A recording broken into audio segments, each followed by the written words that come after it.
Good morning. Good morning, and welcome to Good your morning. self-realization. What was that? Good morning.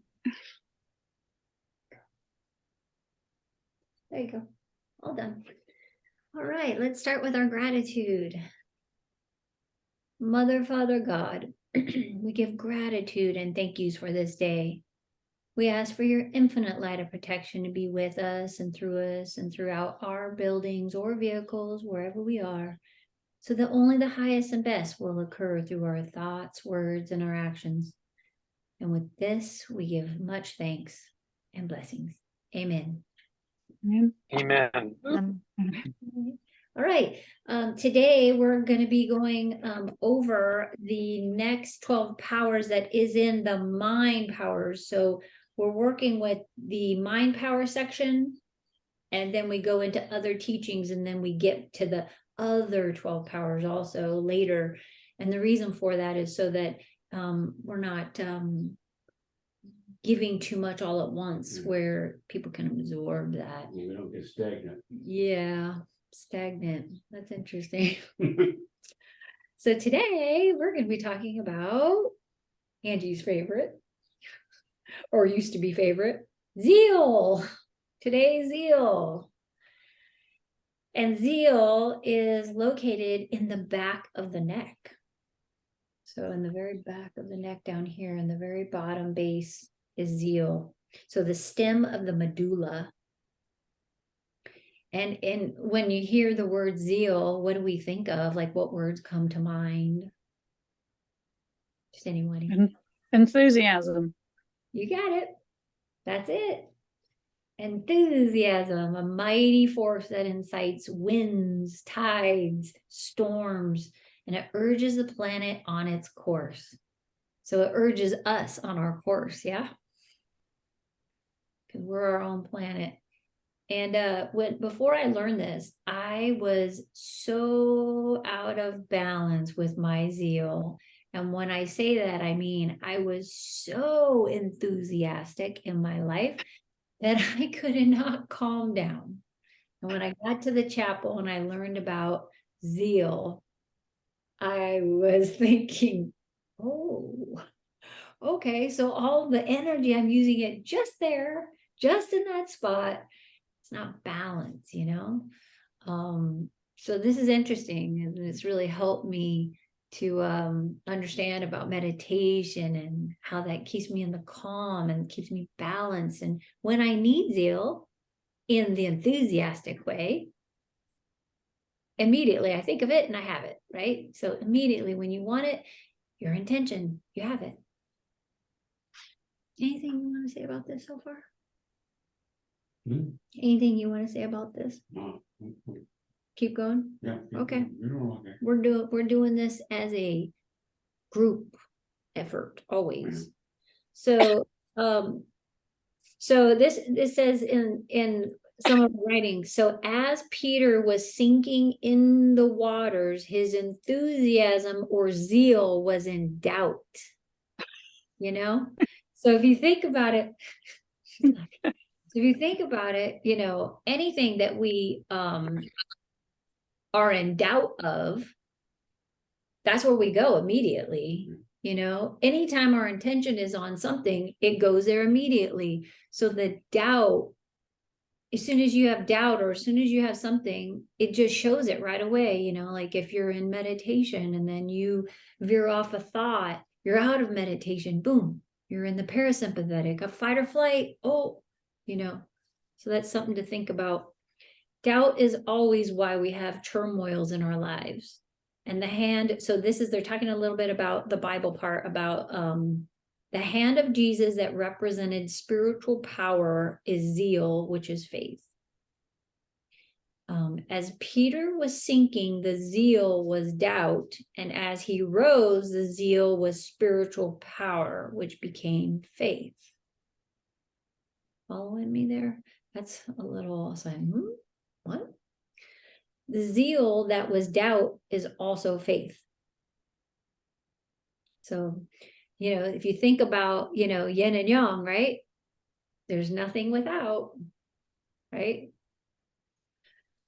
This solidifies the law of creation that all mind powers are used in all experiences that either result in happiness, health, and wealth, or sadness, illness, and lack. So Zeal has no intelligence or discretion.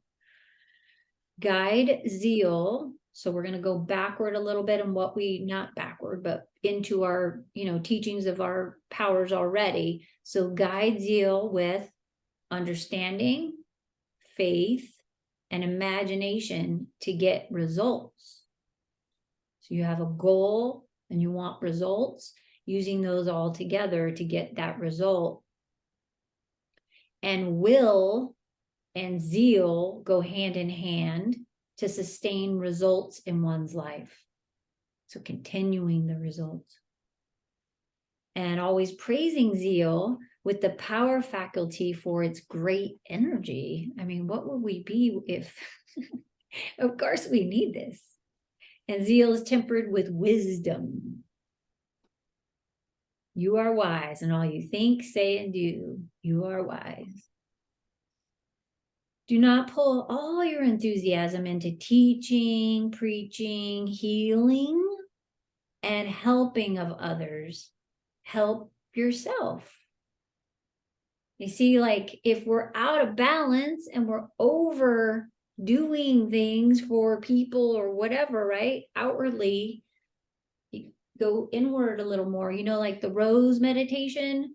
I don't know if you guys remember the rose meditation, but the colors are we focusing more on the outward or on the inward too much? Are we in balance? So that's why we do the rose meditation a couple times a year to see where we are again. Where is our focus primarily on the outside world? Is it on the inside? Keeping it in balance. One moves slowly and steady and know that one is okay. It's just where it needs to be, The word okay is powerful. And when saying okay, a peace comes over one, and knowing that all is okay. Do we always get the fruits of our earthly acts? Yes. When good is received in life, accept that good. In some time and place, including other times or lifetimes, one demonstrated that good and no reward was given. So when good is received in life, accept that good. In some time and place, including other lifetimes, one demonstrated that good and no reward was given. When I hear this, I think about, how often people, when they're giving, they have to share it. Like, oh, I just donated some stuff over here at blah, blah, blah. Oh, they're doing so great. No, but they had to share that because it's really important to express to the world, I'm doing something good, everybody. Yeah. Really important to the most beautiful part is in the giving and receiving and no one really needing to know what you did. It feels so remarkable to be. Yeah, you feeling that? So yeah, well, yeah, I mean, sorry to interrupt, but okay. There's a deep part of me that's always used to be that way. And then now when I donate, it's anonymous, always anonymous. And it's just because I don't need the ego recognition. I'm doing it for my soul to help someone else. And I don't need to be like the top of the list because there's something about that that's self-serving that defeats the purpose of giving. That's when you said that, it resonated with me very deeply. Please don't be sorry. You're self-realizing. And what you just explained was knowing, which is faith. And every experience that we have a knowing. One thing that helped me to understand faith more is that I hear these experiences about faith. There were so many of them and everything like this. And Dr. Beck came to me and I said, David, when you put corn in the ground, what happens? They get corn. How do you go about doing that? So I just know that it's going to happen. That's when you activate faith, is knowing from the enthusiasm that you got, that you have it, and it keeps you moving along.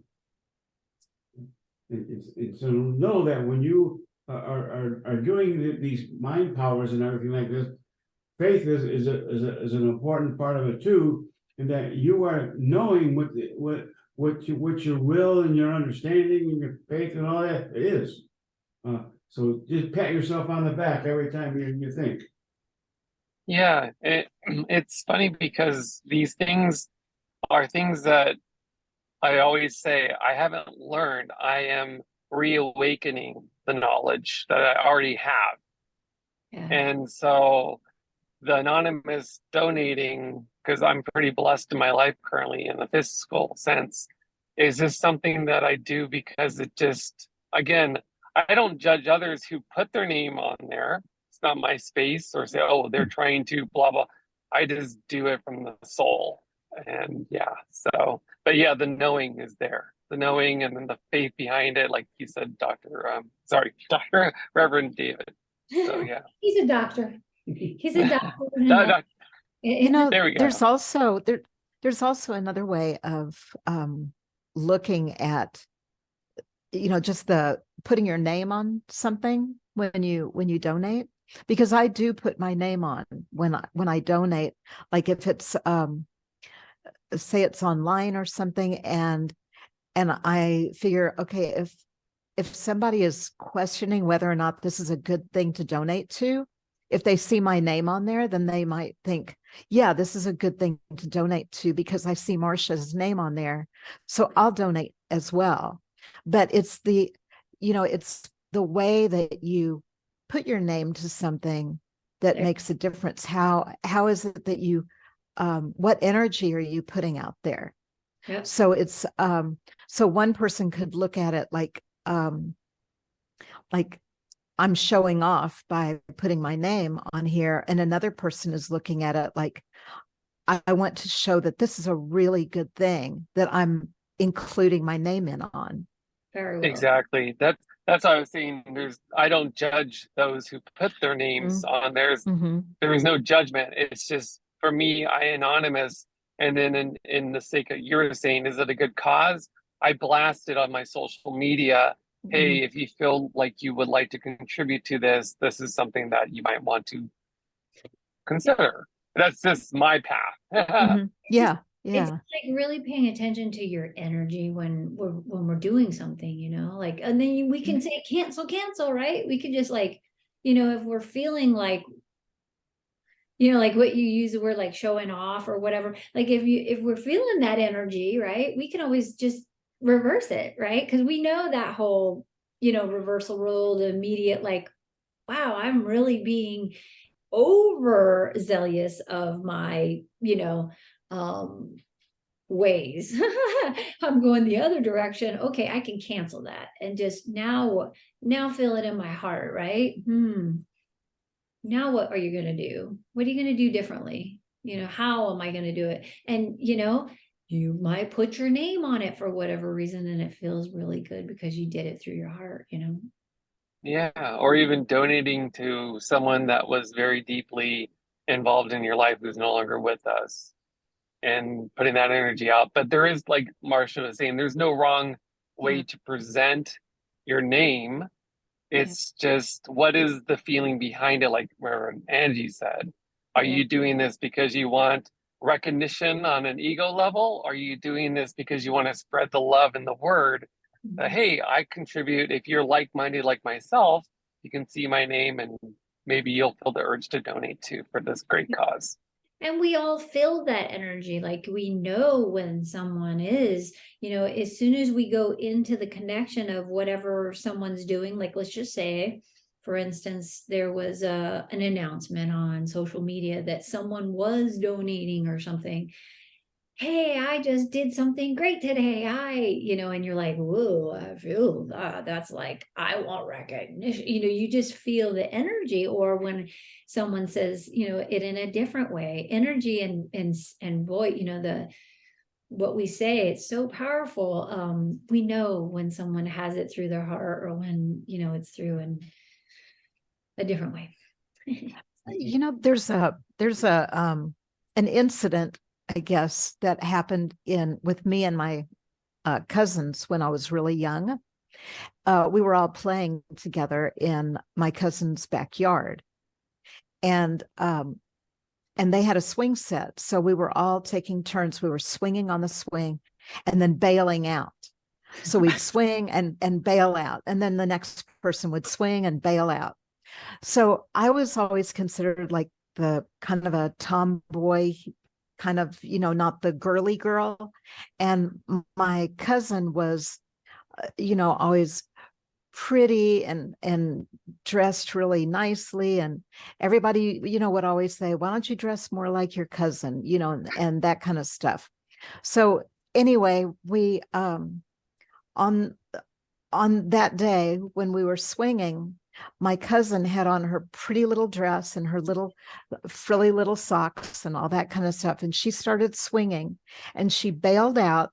Oh my God. And somehow her dress got caught on the chain on the swing, and she like spun around in a circle, and the bottom part of her dress just came off and was like going back and forth on the swing, and she was standing there with just the top part of her dress on and her little frilly underwear, and just looking down at herself, and just started to scream, and we all laughed. We laughed. So it was the funniest thing that we ever saw. So we're all out there laughing. Well, many, many years later, she tells us all how we abused her as a child. No. And, and we're listening to her, and she even started doing like different kind of papers and stuff about the effect of abuse on children, and but it's the reaction.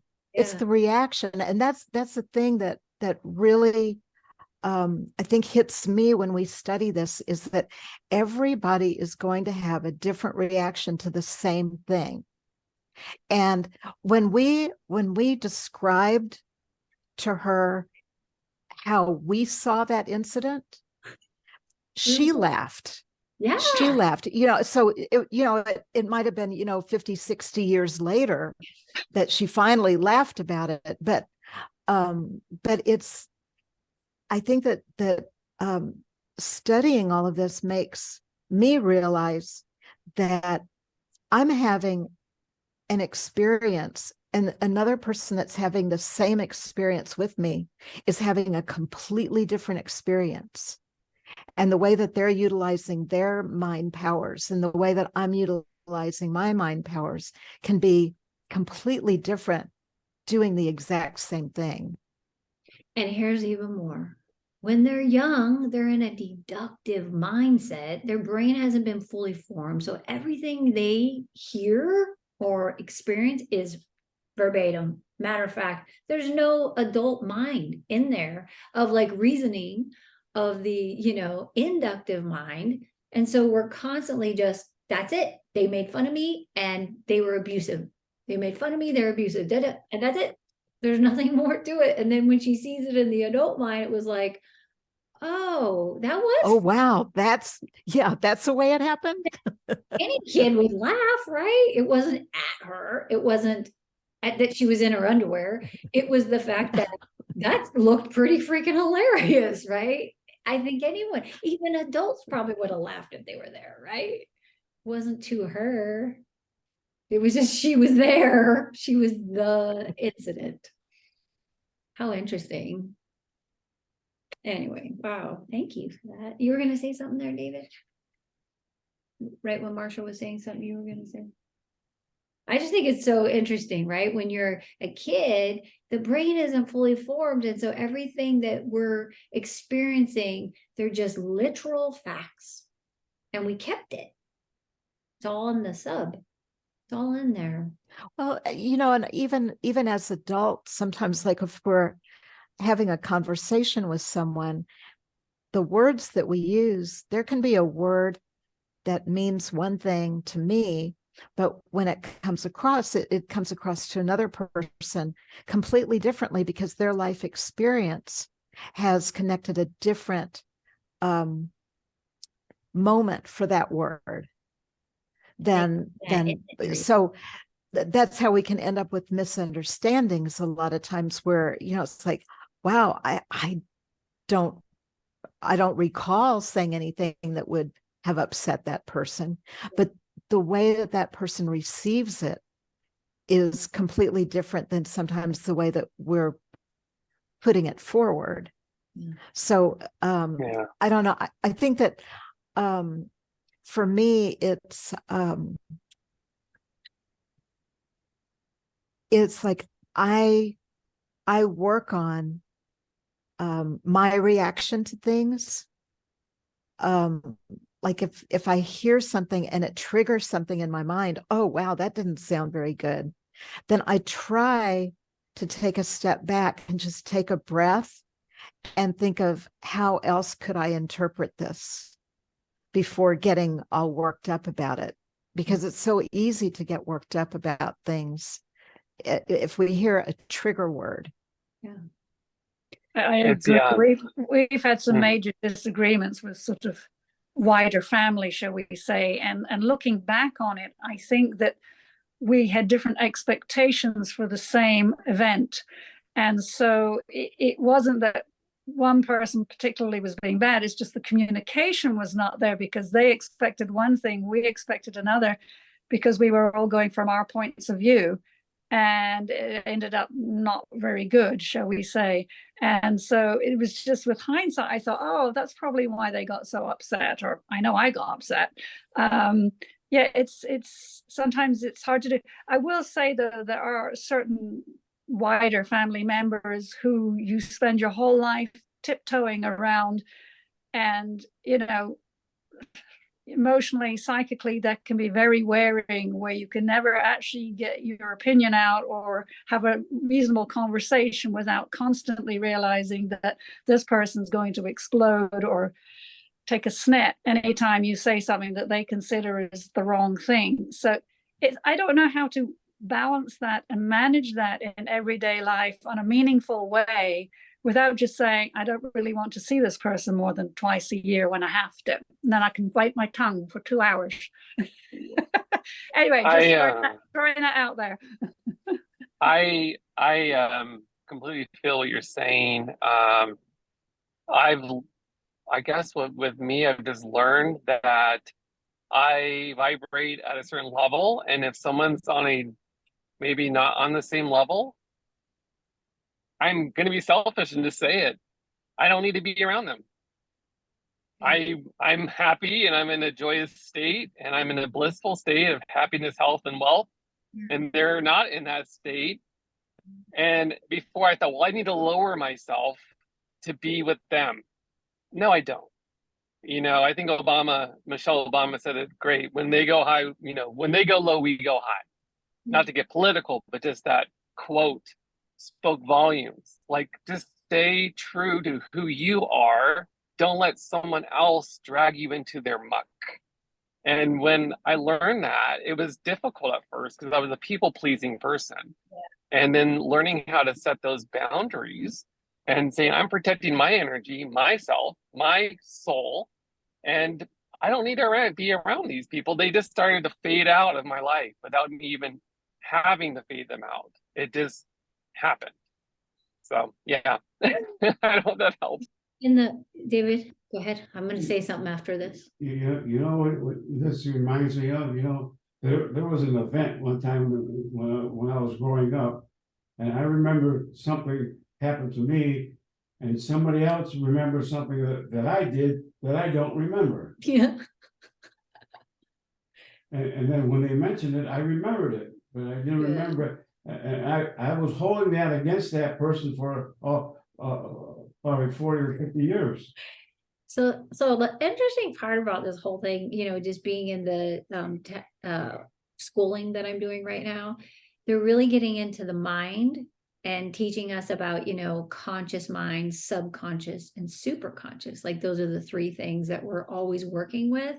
And everything that they're teaching is all related to what we teach here. So it's very much similar, but they, because in doing self-hypnosis, they're all in trance. They're not locked in. They're just in a trance-like state. So they had to teach people what that is so they can trust it and understand it. And so everything that everyone's saying, it's so interesting because in that conscious part of the brain, it's like the top half, like they show a circle. And this is like 18,000. So they always say, if you want to learn something, go to an old book. Because this information is 18,000 years old that they used to use in the shamanic type teachings, but they created this ball, this circle. And so they are showing like the first top half as being the conscious mind. And there's the critical factor that is a filtering system that only allows things in through the subconscious if you could relax the critical factor. And so the critical factor is the one that it knows of all the information that's sitting in the subconscious of all those situations, like what Reverend Marsha was saying about how that person felt because that was an emotion, right? So that's in the sub. Adults, yelling at us or being overpowering, all your medical, your doctors, everyone, they're like an authority figure. That's in the subconscious mind. So that critical factor in there, if we relax it to be able to go into parasympathetic nervous system, the meditative, the hypnosis, the trance-like states, then it allows our conscious mind to shut that off, all that, that whole monkey mind, to be able to get the positive, reversing all those negative thoughts in there, like what we're saying when we were kids, all the things that we thought were like this, that were like matter of fact. It was like, that's what it was. You did this, you did that. You were mean to me. And, and then you're like, wait, what? And you go back to that memory and you're like, I wasn't doing that. I was just watching. It was funny. I was like, no, you were. Well, that was that little negative thought process, right? That they put in the sub because, peers are one of those things that we lock it in, right? So if we're able to be in the parasympathetic, the meditative, that's why we always talk about meditating is so important. That's your healing space. That's where we can be out of fight or flight because our bodies were created for that. And now we can, by those 3 breaths, the inhale and exhale, everywhere you go, you're going to hear, do your 3 breaths first, right? That's where we can do the calming. So now the the critical factor is going, maybe. And then, you do it more and like the repeated things of meditation, when you're hearing a self-hypnosis or meditative thing, is saying, relax, relax. And then you're like, okay, I think I can trust this. Critical factor goes, boom, okay, I'm going to relax. Now, what information am I going to receive? And there's always a way to, like we're talking about the affirmations, we can record our own affirmations in there and just be programming that subconscious over and over, saying it over and over and over and over and over and doing it like 5 times a day. And super conscious, universal, God conscious, everything. They're helping us the whole way. They're right there in the middle and they're helping. There was when Jackie was talking about going to a like a family event, and you're thinking about, oh my gosh, I'm going to have to go through this again. It's that's one of those things where with this study that we can turn that around, and as we're headed to that event, saying something like, I'm at peace within myself, and I'm at peace with all concerned, and just, get that energy of peace going before you even walk into the room. And it just, I don't know, it just starts to change the whole energy.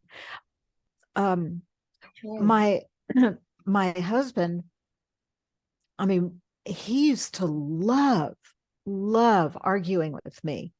I mean, it was like a game. It was a game to him. And he would, just see, just how riled up he could get me. And he just, that would be such great fun for him. But I was always irritated. And so I changed one sentence. I'd say, I understand how you feel that way. I just feel differently because of this. And because I said, I understand how you feel that way, he couldn't argue anymore. It took a little while, but all the arguing was gone. And all of a sudden he realized, oh my gosh, we don't even argue anymore. What happened? But it's such a simple thing, just changing one sentence in your mind and then changing a sentence out loud changes the action. It's just it's a very, very fascinating thing how if we change our own reaction to something, how it just, it's like this whole different vibe starts happening. And We're all in you charge. use one of the powers to get that established. Understand. We all have our own deal. You said, I understand, that activated. Yes. Yeah. Yes. Okay. Now I gotcha. So I'm gonna I have to get into this get into the subject from a slightly different angle. So talking about what people did to you in your childhood. Well, I had a brother who wasn't very nice to me, but I probably wasn't very nice either. And I remember incidents from my childhood where I wasn't nice to other people, and not even in my childhood, in my adulthood, where I wasn't nice to other people. And now I feel very guilty about it. And I'm trying to say, look, I've apologized for it to the universe. If I could apologize to the person, most of them, of course, you don't see anymore. That was a long time back. To say, I'm really sorry I wasn't kind to you. So I think we are capable of both, of, how somebody being unkind to us, but well, maybe not you guys, but me certainly have been trying not to be unkind, although some days I'm not as kind as I could be. And I have to stop myself and go, is this what you want? Is this really what you want to do? Sometimes it escapes. Mostly I'm trying not to let it escape. But, I have a lot of guilt from things I've said and done in the past where I know that I was less than kind. So it's trying to get past that, or to get past these emotions that you hang on to, because often they're not fully resolved. You think somebody was really nasty to me, I haven't resolved this, I haven't had a chance to talk it through, I want to hang on to it. So now if I feel that way about somebody, do they feel that way about me, that maybe I wasn't nice to them in the past, they never got to resolve it? Do they hate me for that? How can universally, in this space, how can we sort of try to get through this, letting go of what somebody's done to you and letting go of what you've done to them or some other person? Have you ever asked yourself or told yourself, have you ever forgiven yourself? I think I have. Have you ever allowed yourself to forgive? Because you said there's guilt. Yeah. And if you have that guilt, have you ever said to yourself, I'm a human being, mm-hmm. and I've been reactive to people, and I could have caused pain and hurt, but mm-hmm. Forgive myself for my humanness and move forward. Yeah, mostly I do. And then I think I have, and then some other time it just pops up and I go, oh, obviously I have not totally forgiven myself for this. Some things, I've let go. And sometimes, honestly, the other person wasn't very nice, so I wasn't nice back. It's sometimes it's just, it's two people not being very nice to another. Sometimes, so yes, I think mostly I have, but when it keeps popping back, you realize it hasn't actually been completely cleared. David's gonna say something. The answer I have to that is that I say every day I fully and freely forgive myself and lose myself to my good. That takes care of that situation you're talking about, Jackie. And being in the past is what we call, well, what I call pasteurizing and futurizing. And why aren't we being in the present? Why are we being in something that there isn't anything of that going on anymore or in the future yet? Why would we create a what if situation and looking back at something? What are you going to do? You're just recreating something, right? It's not you yourself, Jackie. I'm just saying, like, in any situation, human beings commonly go back all the time. They commonly like, oh, this person did a bit, you know, it's finished, like that situation. And you know, you could think of so many reasons why maybe, Jackie, you stood in that role, you know, like, if we could go back to before we were born, like we could have come here for a purpose of someone else's learning or teaching, or we became the guide of that. We became the jerk this time or something. You know what I'm saying? We could just go to any degree of that. But being accepting of, I am who I am, and I came here to do what I came here to do. And I love that I came here to do that, you know, those beautiful things. And I'm present. I am so present. You know, that affirmation, I fully and freely forgive myself and loose myself to my good. That is like my go-to affirmation for so many things. And if I start getting into a different kind of a state of mind, I'll say that like 50 times until I'm beyond that, you know, just keep saying that over and over and over in my mind. And it just, it feels so much better than the opposite. You just put those little pluses in your subconscious there. Yeah. Yeah. You just replace the negative ones, the minuses. You just put more pluses in there.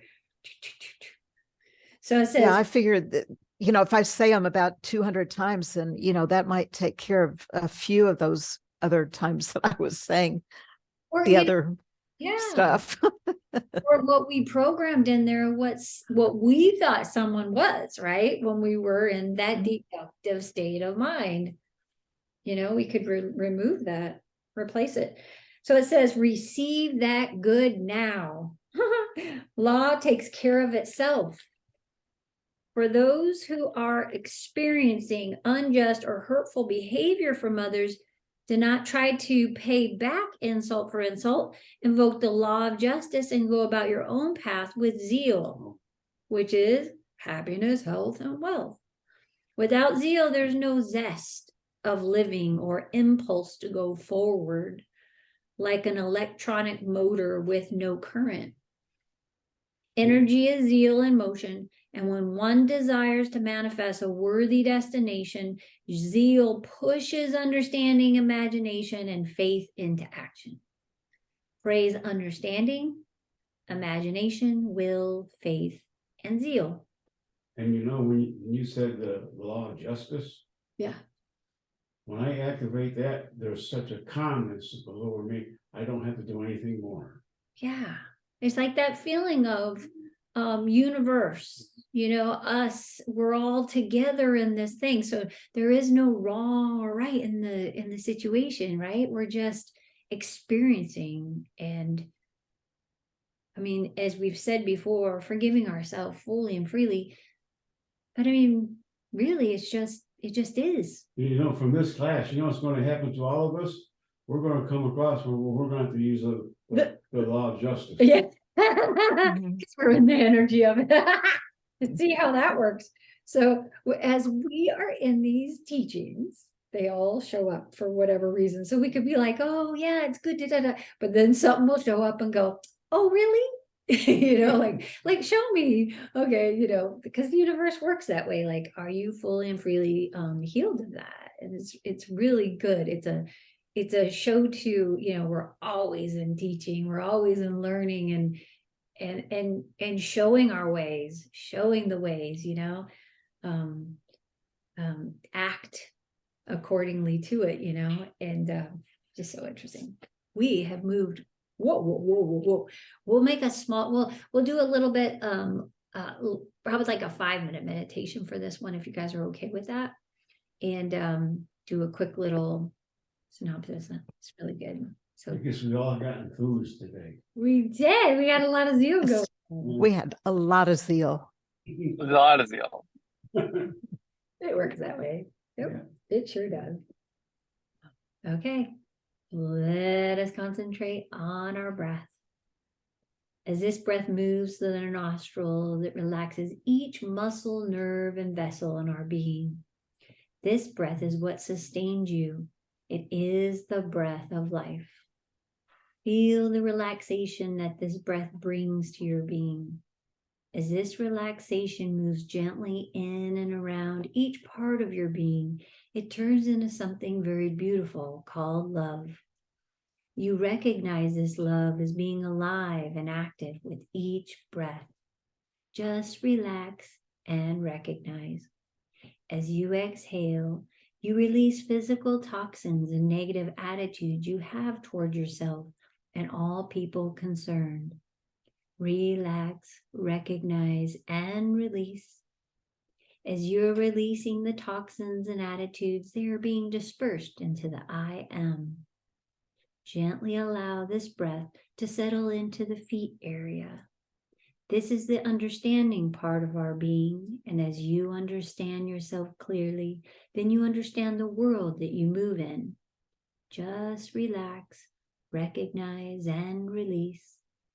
Feel all tension, nervousness, and frustration leave as this breath moves to the ankles and up the legs. Feeling all agitations and irritations being dissolved. Relax, recognize, and release. As this breath moves to the hip area, relax and release that which does not belong to you. The hip represents independent movement, and you are now free to move in life and free to be you. Very gently, allow this breath to move to the base of the spine and the small of the back.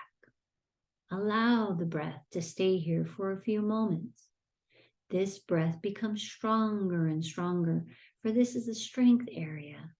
Strength is confidence, security, and firmness.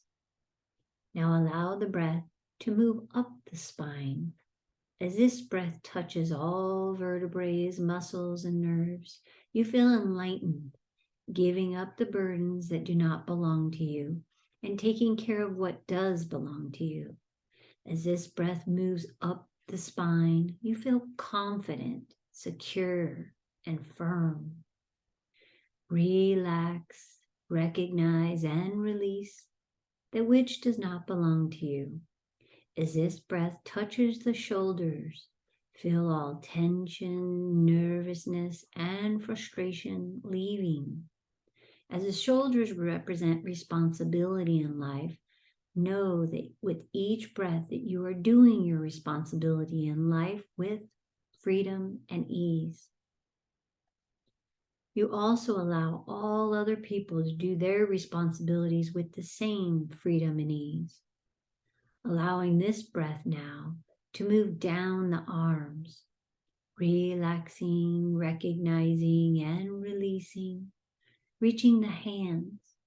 The hands are the giving and receiving part of our being. We give to receive, and we receive to give. As this breath is in the hands area, feel the breath that's between your hands and how good this breath feels. This goodness is you, and you are extremely good. Take this goodness that is you and place it in the lower abdomen area. The greatest gift of all lies here, life. You are full of life, and life is full of you. Life is happiness, health, and wealth. You eliminate all that hinders you from life, and you put order into your life. Order is the adjusting of all mind powers, moving in harmonious manner for life. Very gently now, Allow this breath to move to the stomach area. The stomach is the judgment area, and let us fully and freely release all mistakes and judgments that we have made that have led to mistake and action. Replace with correct judgments that lead to correct action. Relax, recognize, and release.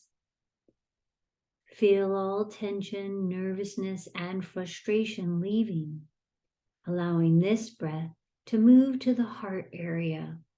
The heart is the love area of our being. With each beat of the heart, love moves to each part of our body. We radiate this love, and wherever we go, this radiance is felt, and the universe gives back to you that radiance. Relaxing, recognizing, and releasing that which does not belong to you.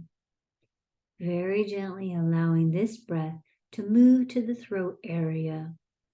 The throat is the power area in life, and you are in command of your life, and you are at ease with that command. Relax, recognize, and release that which does not belong to you. Very gently allowing this breath to move to the back of the head, to the very crown of your head, and from the tips of your toes to the crown of your head, you are relaxing, recognizing, and releasing. As you're in this relaxed state, think, feel, or see yourself walking down a path. You feel the path beneath your feet. You notice the green grass that lines this path. You notice the sun twinkling through the trees that also line this path. As you walk down the path, there's a gentle breeze that touches your body. This is the breath of life. It allows you to take the next step in knowing yourself. And as you walk down the path, there's a clearing in front of you. As you walk into the clearing, the softness of the grass touches your feet. Knowing that you are very protected, you walk into the clearing. There is a body of water that is crystal clear and warm to your touch. There are paths that lead away from the clearing. As you walk up to the body of water, if you choose to go into the water, submerging completely in the water, breathing freely, and all organs functioning properly, know that you are very protected. If you choose to lay beside the water, absorbing the four elements, the sun, water, air, or earth, or you may choose to explore the paths, feel free to do so and enjoy.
remembering all that you have seen, sensed, felt, or heard, and feeling very refreshed and keen.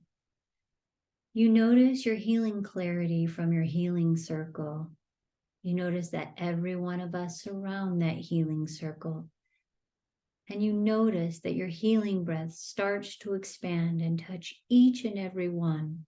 And we become one healing breath. One healing breath.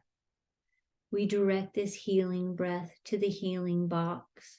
And for all the souls making have made transition, all the institutes of health that state that peace is the journey and destination, all those affected by the winds, the rains, the snows, and the movement of the earth and the fires, that they are all protected and healed. As you're aware of your healing presence, and as you move toward your path, you notice anything changed, moved, or taken away. And when you're on your path, your mental and physical consciousness becomes aware, remembering all that you have seen, felt, and heard, and feeling very refreshed, alert, and keen. When your mental and physical consciousness is fully aware, open your eyes.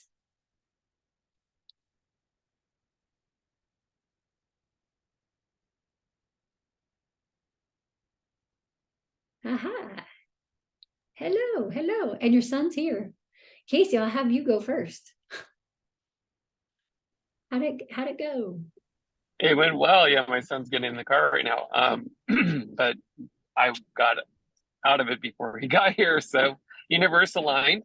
But yeah, he knows me, and so basically, I laid in the grass and I looked up in the sky, and I didn't. Can't hear you. Oh, that was weird. There. Right. Can you hear me? Yeah. Oh, okay. Sorry, it moved to my car.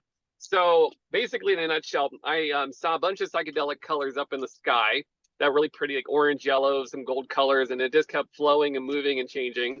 And then I was hearing tones that were coming down to me. And then I realized that I'm like, what are these tones? What is it saying? And it basically was just the Beatles song, All You Need Is Love.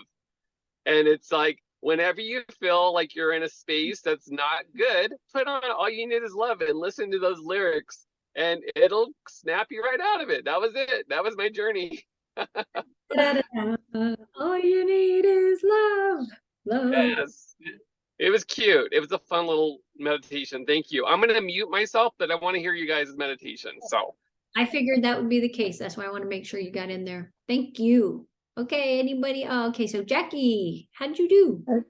Oh, great. I swam out to my little healing island, and I go when I want healing, and went up there and just had lovely, you could feel my guides and my angels. I could feel, and I just sat there, and I had these crystals back and front, and it just said, and then it showed me a scale, like the things I've done wrong and the things I've done right. And it says, the things I've done right way outweigh what I've done wrong. And then it just took the stuff off the wrong scale and said, we're going to heal this. And the purpose of these wrong things are to learn, and perhaps the other person to learn, and for you to learn and to move forward. And it all went away in a little like black smoke. It all went away. And then it just continued with that lovely white crystal, and it felt great.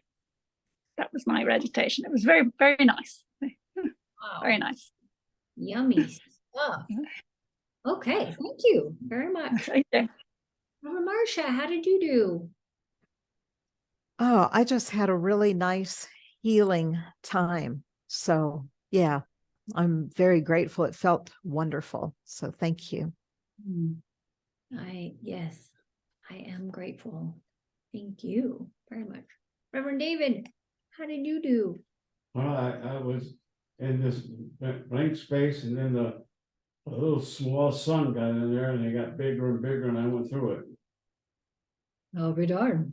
So I figured that there's more knowledge I'm going to be using in the next week or so.